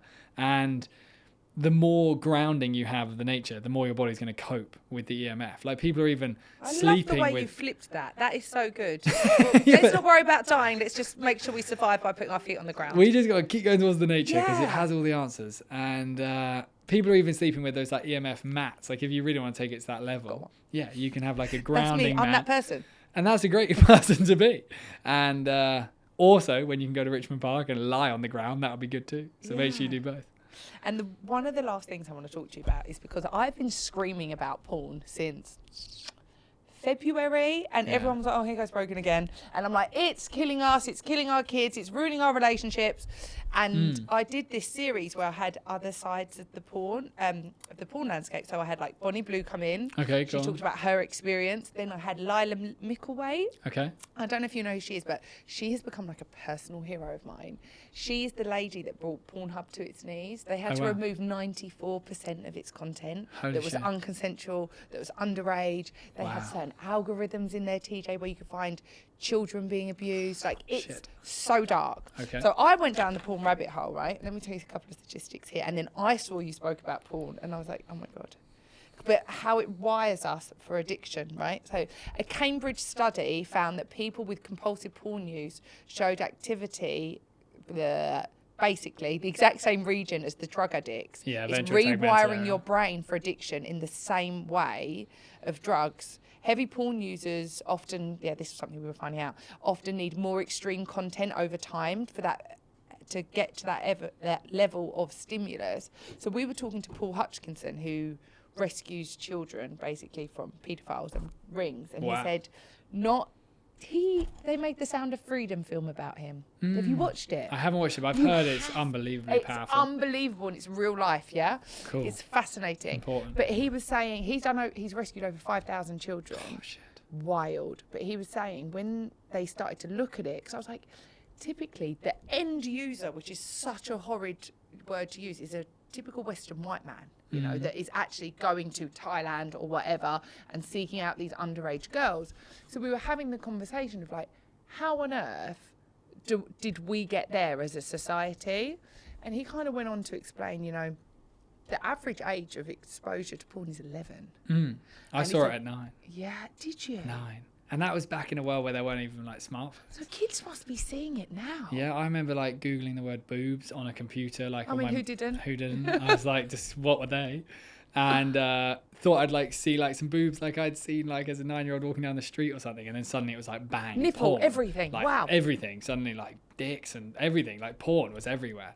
And my brain was just obviously immediately curious. It was like, what the hell is this whole world? I didn't even know what sex was. And I was just like watching it. And I was like, what the hell is this thing? And like, obviously it just like created stimulation in my brain. And then I was addicted to it for like 13 years. It says on here, right, listen to this. 30% of all internet traffic is roughly related to porn. 35% of all internet downloads are pornographic in nature. 79% of young men seek out porn monthly. 64% of young adults seek out porn weekly or more often. It's higher than that. 1 in 5 searches are for pornographic content. This one got me. Listen to this, guys. I would love to know if you're one of these people. You can leave it anonymously. 58% of men and 38% of women watch porn at work. My mind's blown. Pornography websites gather more traffic than Twitter, Amazon, and Netflix combined. The average exposure to porn is 11. Wild. It's a sad time for our body. They were going on to say, but this is why I wanted to talk to you about it. The way it affects our brain chemistry then makes us more likely to other addictions. So if you've got a porn addiction, you're likely to have a drug addiction or a substance misuse addiction or a gambling addiction or a social media addiction. So, I mean, I grew up in Essex and everyone was like, you know, a bit of Johnny Vaughan, never done anyone any harm. But I'm like, no, guys, I don't think I could have a boyfriend that watched porn. I'd be like, the way it's rewiring our brains. But I would like to talk to you about what it's doing to in terms of like our brain plasticity. It's effectively changing how that ventral tegmental area where the dopamine is generated operates, and it's causing this blunting in our capacity to experience true natural pleasure. Because when you go on porn, and like you basically typically will see like someone that's hot on Instagram, and then you'll think, oh yeah, porn exists, and then you'll go on to porn, and then you start scrolling, and immediately your dopamine system is just firing so hard. That ventral tegmental area is shipping these bubbles towards your reward center hard. In a different way, for example, if you were like sitting on a date and felt some like attraction to someone you liked, or you're falling in love with someone, and then you sat on the sofa and you held hands, and then you like kissed, and then you got intimate with them, that would be this like nice, slow, steady dopamine curve. And it would also come with a corresponding oxytocin generation within your brain, like a deeper, loving, more intimate experience would come with it. And interestingly, oxytocin, this love chemical, will slightly blunt that spike of dopamine. So they'll kind of go together as a team, pleasure and love being experienced simultaneously. With the porn, there's obviously no love. It's not like literally what you're watching is not love. And then it's not loving to yourself to break yourself with porn. And you get this huge dopamine spike and then a crash. The next day, you'll, for example, try and experience joy from life, from your work and your relationships and your conversations and your food. And because the porn took you so high and crashed you out, everything just feels a little bit shitter. Like everything's just a little bit less exciting. If you do that day on day, week on week, like most men are actually watching porn every day. Like that is the reality. The data seems high there, but I think it's much, much higher. Really? I just think they're not getting people to share the truth. And yeah, because I've been a man, right. I've been friends with men my whole life. I know the reality of how much porn everyone is watching. And I also ask my friends because like I find it interesting to have an idea, like how much are we engaging with this? And if you just spike crash, eventually your dopamine system goes, I simply cannot cope with this anymore. I'm just going to give you less dopamine. As a human being, you're going to get less dopamine because then you're not going to be able to get as high because you're not going to have as much to play with. Right, then you begin to enter this state as a human where you're just like dulled out and you're depressed and demotivated and you can't concentrate. And so many men and women that come off porn like experience this increase in motivation suddenly, like wow, suddenly got more drive for my work or my health or my food or my exercise. And it's simply because your dopamine system is beginning to regenerate naturally again. And there should be no judgment for porn. Like we didn't all invent porn, and we are a species that desires intimacy and sex. So it's hardly surprising that putting intimacy and sex on a screen has made us want to watch it. But sadly, it's only your own personal responsibility to find a way to not watch it. And similar to everything we share on this, you just have to run the experiment and see whether for you it makes a difference. Like for me, my life, I wasn't like some weird porn addict watching like dark stuff. I was just a normal teenager, grew up. You learn to masturbate because that's like a thing you naturally would want to do. Then you discover porn can go with the masturbation activity, and then you just watch it each day, each evening before you go to sleep. And it seems so harmless. And then when I was like deep in studying dopamine at university, I remember thinking like, oh, this is just another thing that must be breaking my dopamine system, and came away from it. And it was just like so substantial, the difference you notice in your mood and how driven you are. And I think if people just run the experiment, they might be like, oh, cool, I'll just masturbate without porn now. And masturbation's fine, sex is fine. Do you reckon Homo sapiens masturbated? No, we were too busy surviving. That's like a luxury to be masturbating. Like life's pretty good when you don't have anything to worry about. Not masturbate. I think it's great to not masturbate, to be honest. I think, or at least to just like, experience orgasms and ejaculation significantly less. I think experiencing it too much, like particularly as a man, I actually don't know the orgasmic experience of a woman, given I'm not one. Yeah. But as a man, you could be in this day and age though. I might could walk out here as a cat. But I still might not experience a female orgasm. I don't know. But the thing is with a man is like in your sperm when you ejaculate, you have your resources to literally create your future versions of yourself. Like that's a really like key resource. It's like the number one resource. No resource is more important than that resource.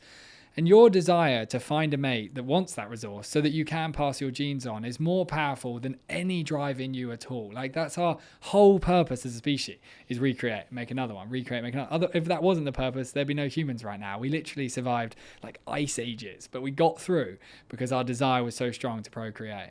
And if day in, day out, you just keep getting rid of that like powerful energy inside of you, of course, you're going to just like dwindle as a man. You're just going to lose like that fire inside of you because you're just getting rid of the thing that you're so desperately trying to give to a woman in order to recreate yourself. And I think to know if it's true, just don't masturbate for a few weeks, and then you'll be like, fuck me, I am driven. And then if your body like wants to masturbate, like, and it's really like genuine natural horniness, not like I just want to stimulate my dopamine with porn, then it's like, do it and you'll be fine, like you'll feel good.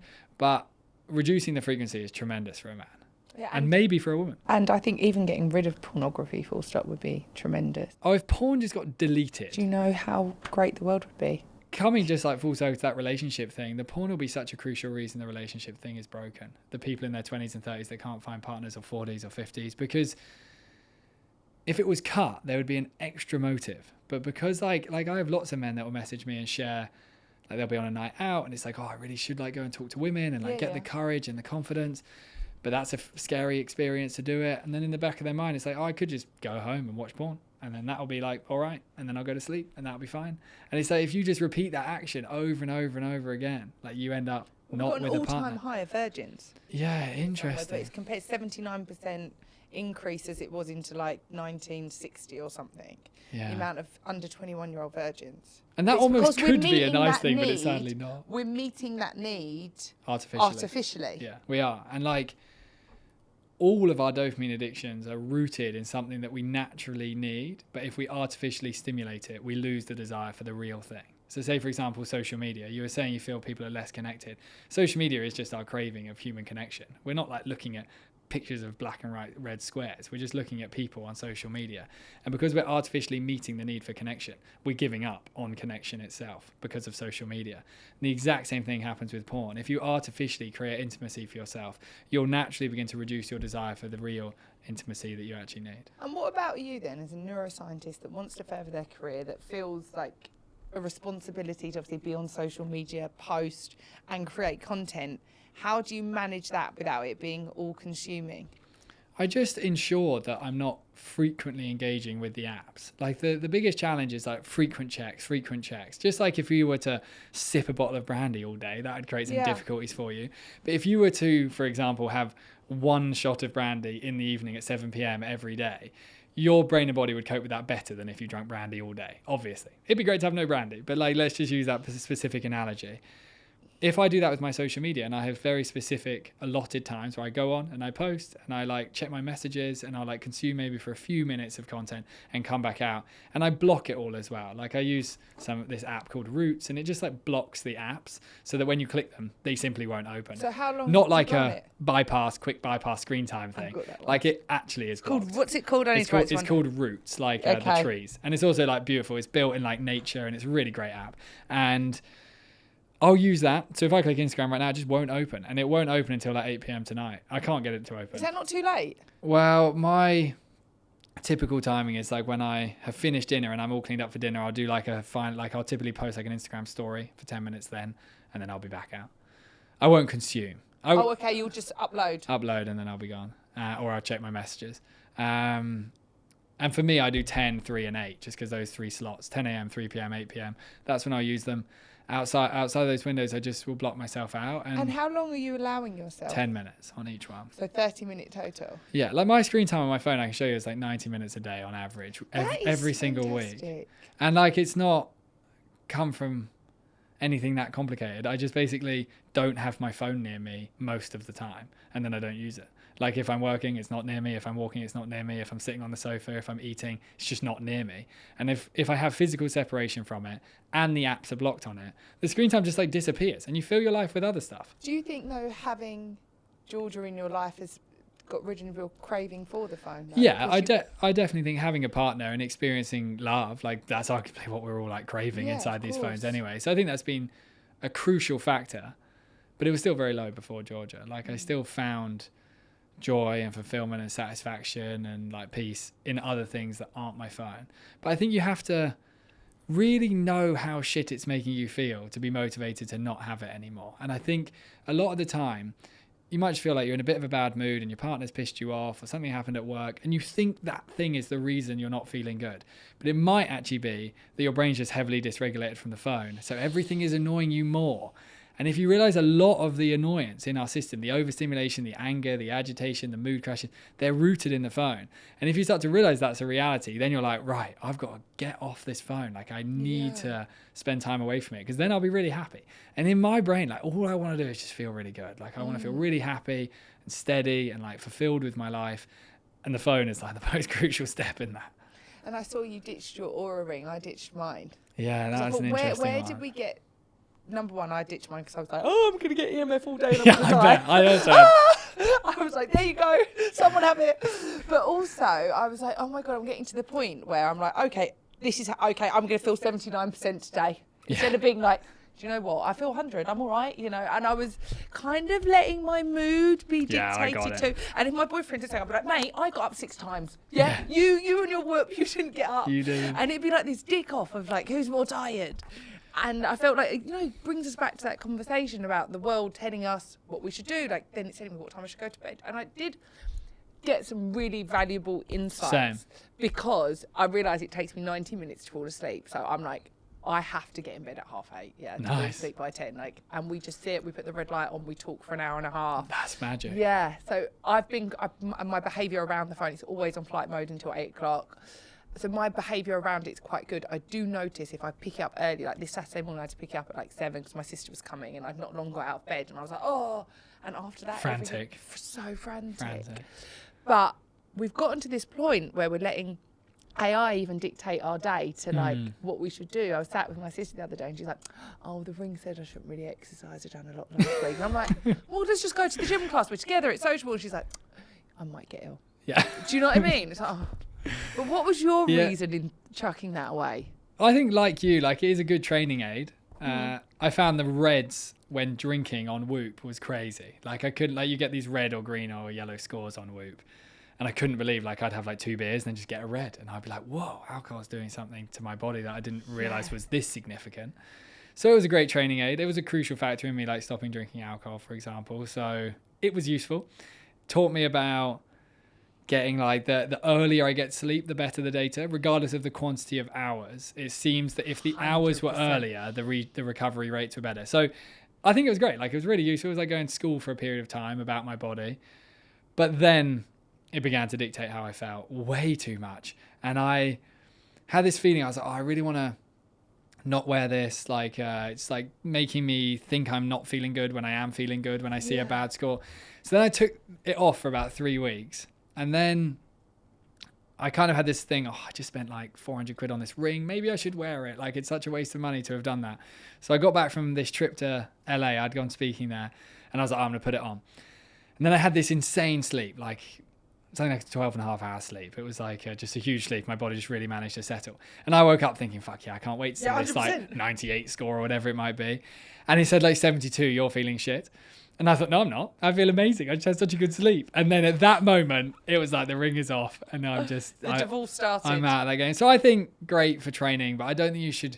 I think it's just another addiction. Like it's like, I need good scores. I got a bad score. Another thing, we're waiting for the world to tell us what we should be doing rather than, you know, what we spoke about earlier about coming home to yourself. Yeah, there's some intuition in us that has all the answers. You don't even need any experts online. Like the thing inside you actually knows what you should eat, how you should sleep, how you should work, what your goals are. Like it knows. You just got to be able to hear it. Right, let's wrap it up. So with all the things that you've learned, obviously you're having a baby, which, by the way, guys, I think's a boy. Georgia's got a lovely little neat bump in there.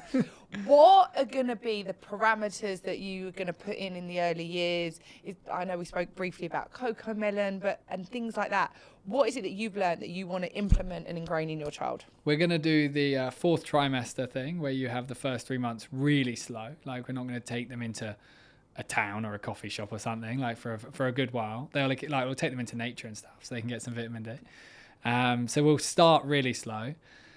We're going to be really conscious of our usage around the baby. Like, so, because even though it's like 6-month-old baby or whatever, it's still observing and still like deeply programmed to imitate. So like, I'm going to try and, I'm sure it's going to be really difficult. Like maybe I'll be eating these words like in a few months' time, but I'm going to try and like, if I'm with the baby, like not sit like with the baby in my arm and my phone in my hand, for example. Like I'm trying to be really conscious of how we engage with that. And then as it grows, like we're not going to have a TV, for example, like they're not going to see screens are going to live inside our office where screens are, and then like so they're just going to grow up and like see that like fun is created through like art and making things and like using the Amazon boxes to build a house. Or years ago when you'd have like a rolling pin yeah. and like a cooking pot and you would just bang it for hours, yeah, and that was, you were making an unbelievable tune. Yeah, and you were making like, a tune. Kids now are like, no. And I think there is a world where that's possible, and I just think it's like we've forgotten it, and I want to see if it's possible. And I'm aware like this might be much harder than I'm imagining it to be, but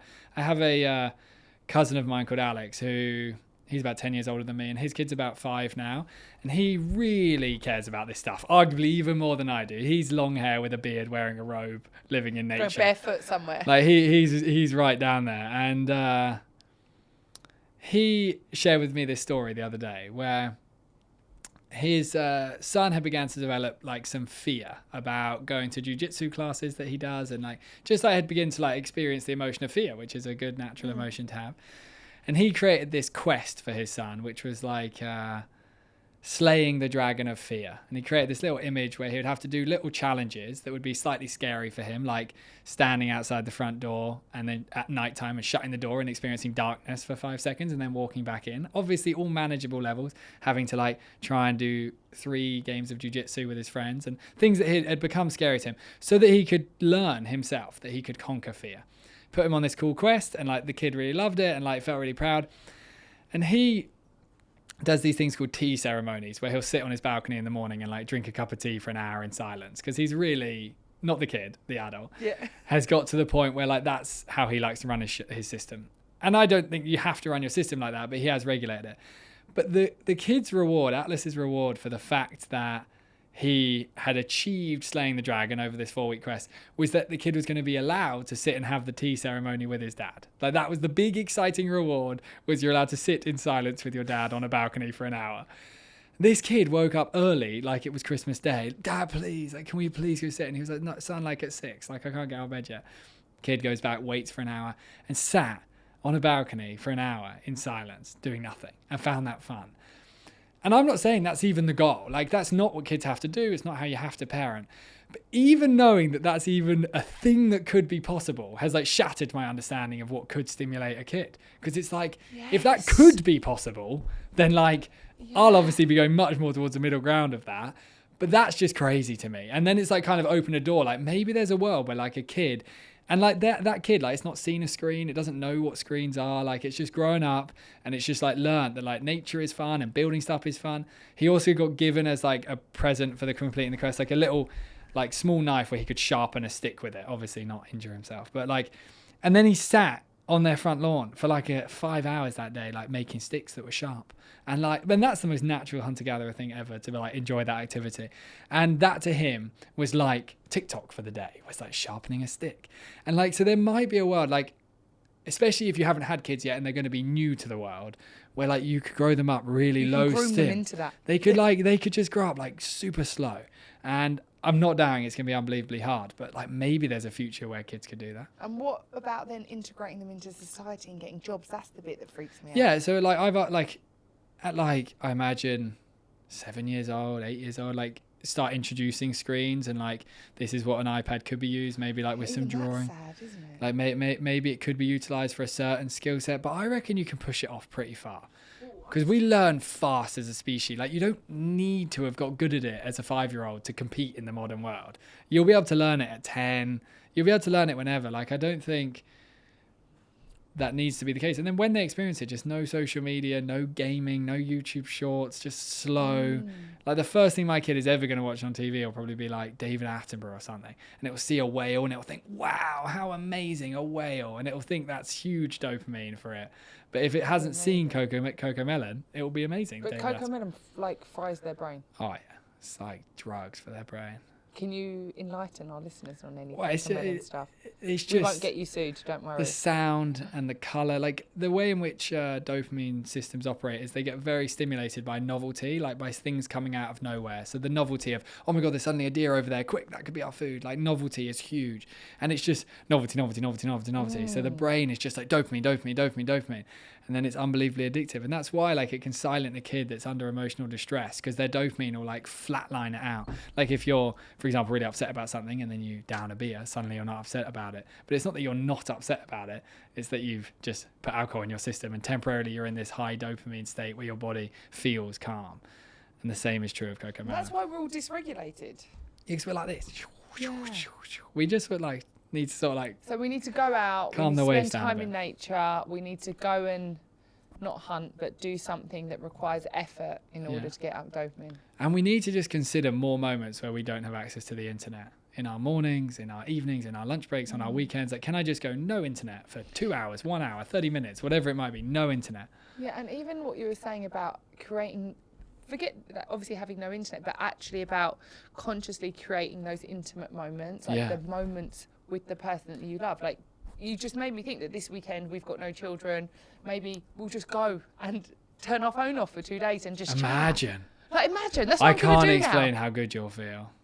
So good. I don't know if I'm going in a tent in anywhere. I'm not going to like glamp. I'm just going to go and turn my phone off. Just try turning your phone off. And like the thing to be conscious of though, when you get into this world of turning it off, which is a magical world, is turning it on is quite a big experience, because it's very stimulating when you've calmed yourself down. Like in the car on the way here, Georgia actually turned my phone on and she looked through it so that it wasn't like super intense for me. But you might be able to manage it better than I can. But all I'd say is like when you're going to turn it on, just like get yourself nice and chilled out. Like consciously almost get yourself chilled. It's like, okay, I'm just going to flick through this. It's not a big deal. Because otherwise you go bang and then it fucks you and then you think I don't want to do it again. Do you know the Hoffman process? Not Wim Hof, but the Hoffman process is 8 days no phones on silent. Wow. And obviously by the end, and then by the end you can have, you can't, I remember when they gave it to me, I was like, do I turn it on?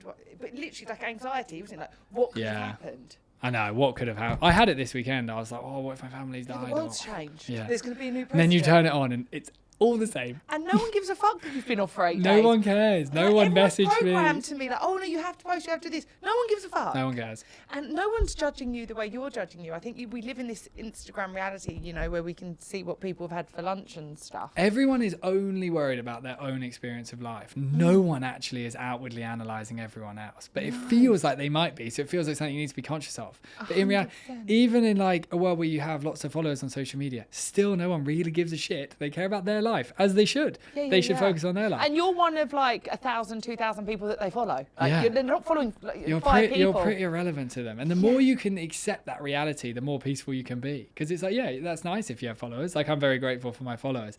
But like, things that I worry about just won't be true. Yeah, and the more you can just like this weekend, people won't have been like, oh my God, TJ hasn't posted. They'll have just be focused on their life. And they wouldn't have even crossed their mind that I even exist. Amazing. TJ, thank you so much for your time. I appreciate that I've took up a lot of it today, but That's I all told you we had so much to talk about. When I ran into TJ and his lovely girlfriend in the studio next door, I was like, honestly, if 10 years ago I said to myself, I'm going to speak to a neuroscientist and we would be this excited, I'd probably say, broken, you're lying.